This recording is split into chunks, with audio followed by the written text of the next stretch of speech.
11h, Europe 1 Culture Média.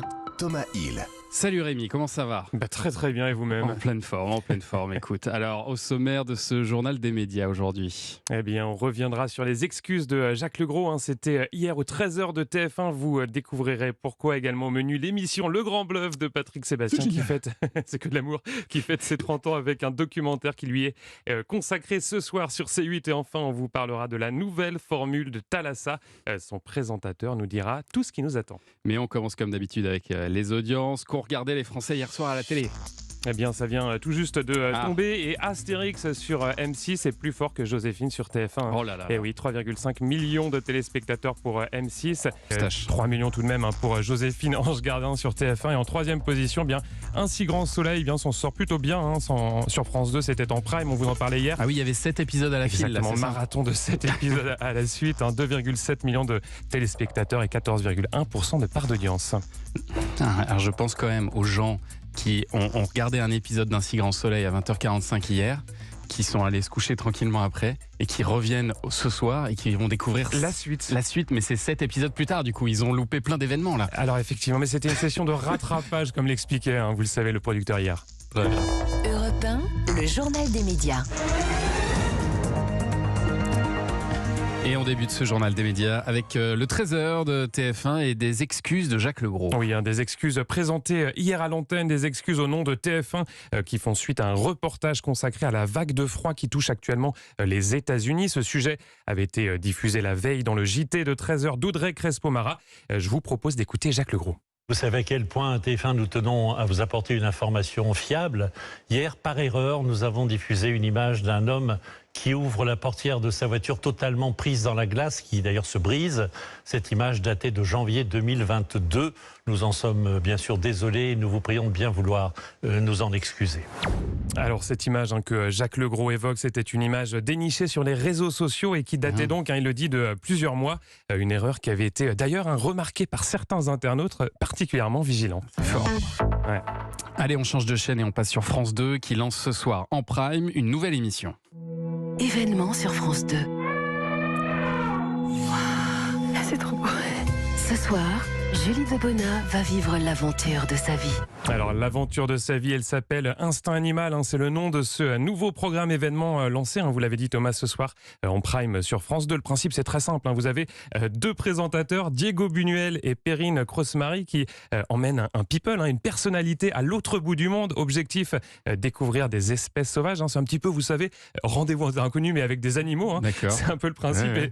Et dans ce premier numéro, c'est donc la comédienne Julie Debona qui s'envole pour la Tanzanie, un voyage qui l'a mais complètement métamorphosé, comme le confie Diego Buñuel. Pour Julie, ça a été une grande aventure puisque elle était au début du voyage complètement paniquée par la moindre chose, et plus le film avance, plus elle devient détendue, ouverte, souriante, et toutes ces angoisses, je dirais, de citadine se dissipent au contact de la nature sauvage. Instinct Animal, c'est l'idée de se dire que peut-être que les animaux et les sociétés animales, qui sont là depuis très longtemps sur la planète, plus longtemps que nous les hommes, peut-être que ces sociétés animales ont des choses à nous apprendre sur notre comportement. C'est ça qui est passionnant avec Instinct Animal.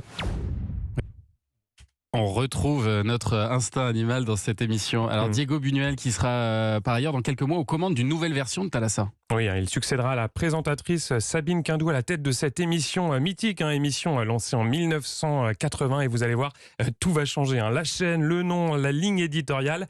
Il a accepté de lever le voile sur cette nouvelle version qu'il est en train de préparer. On l'écoute. On a voulu changer un peu le rythme et le concept. Donc, au lieu d'être un magazine de la mer, ça va être une série documentaire de la mer. Donc, on va faire 10 épisodes de 52 minutes qui seront diffusés sur France 5. On l'appelle Thalassa Aventure Extrême. C'est vraiment d'être dans une écriture d'action de là où vivre avec la mer est le plus extrême sur la planète. Donc, on part aux quatre coins de la planète et on va vous raconter des histoires assez folles. Et surtout, essayer de comprendre et de pouvoir filmer et vivre le monde sous-marin. Donc, on a mis en place tout un dispositif pour faire beaucoup d'images animalières sous-marines, donc ça va être une autre façon de voir la mer. On a hâte de voir cette nouvelle version de Thalassa. Et puis alors on parle maintenant d'une émission absolument géniale qui a été diffusée il y a tout juste 30 ans. Et oui, une émission qui a marqué l'histoire de la télévision et qui a été présentée par cet homme. Salut à tous. Ça fait du bien de se retrouver à 20h30 le samedi soir. Je rassure tout de suite ceux qui m'aiment pas, c'est que pour un soir que je verrai. Lui, c'est Patrick Sébastien, évidemment, vous l'avez reconnu, sa voix n'a pas beaucoup changé. Ouais. L'émission en question, c'est Le Grand Bluff, le c'était principe. incroyable, On le rappelle, Patrick Sébastien, incroyable émission, piégeait ses collègues animateurs sur leur propre plateau télé. Et ce soir sur C8, un documentaire reviendra sur ce programme culte, avec au menu le témoignage de l'animateur, mais aussi de ses victimes, notamment Michel Drucker, Jean-Pierre Foucault ou encore Christian Morin. L'occasion également, évidemment, de revenir sur son audience stratosphérique, comme l'explique le producteur et réalisateur du documentaire, David Jaoui. Il faut se rendre compte qu'il réunit à l'époque 17,5 millions de téléspectateurs, ce qui représente 74% de part d'audience. Il faudra attendre en fait la finale France-Brésil, la Coupe du Monde 98, pour que ce record soit battu. Plus jamais aucun divertissement ne réalisera une telle performance d'audience. Patrick Sébastien raconte dans le documentaire que, évidemment, il ne s'attendait pas à un tel score, à tel point d'ailleurs que le lendemain, quand l'audience paraît, il ne la reçoit à l'époque que par fax, il n'a aucun message des dirigeants de TF1 qui sont tous en vacances et que la presse à l'époque ne se rend même pas compte du phénomène. Ah, c'est dingue ça. Et alors c'est donc un documentaire à retrouver ce soir en prime sur C8. Et alors on a appris la disparition de la romancière Françoise Bourdin à l'âge de 70 ans. Une annonce effectuée par le groupe Editis qui salue la mémoire, je cite, d'une auteure imaginative, rigoureuse dans l'écriture et proche de ses lecteurs, une femme passionnée et indépendante qui aimait parler de son amour pour la vitesse, pour les chevaux et les voitures. Françoise Bourdin était l'une des romancières les plus lues en France et les plus appréciées du public, avec plus de 15 millions d'ouvrages vendus. Auteure de près de 50 livres, elle était également une magnifique source d'inspiration pour la télévision, à l'image de son roman de Vagues herbes jaunes, adapté par José Dayan, ou encore de Terre Indigo. À l'origine, on s'en souvient, de la saga portée sur TF1 par Francis Huster et Christiana Reali. Et on a évidemment une pensée pour sa famille et pour ses proches.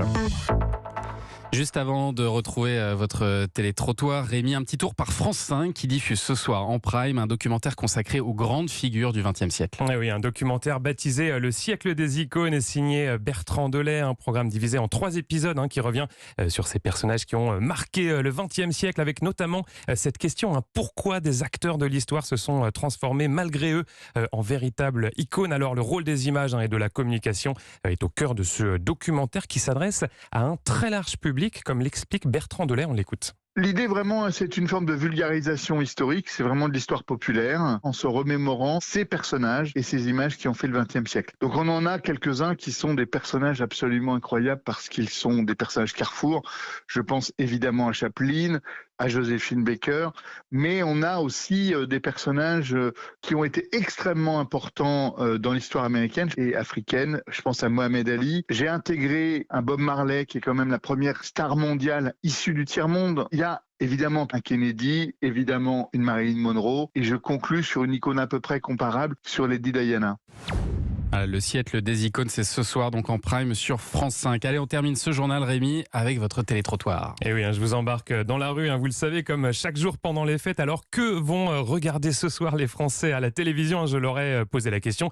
Et comme d'habitude, vous allez voir, c'est très très cash, c'est sans langue de bois. Écoutez.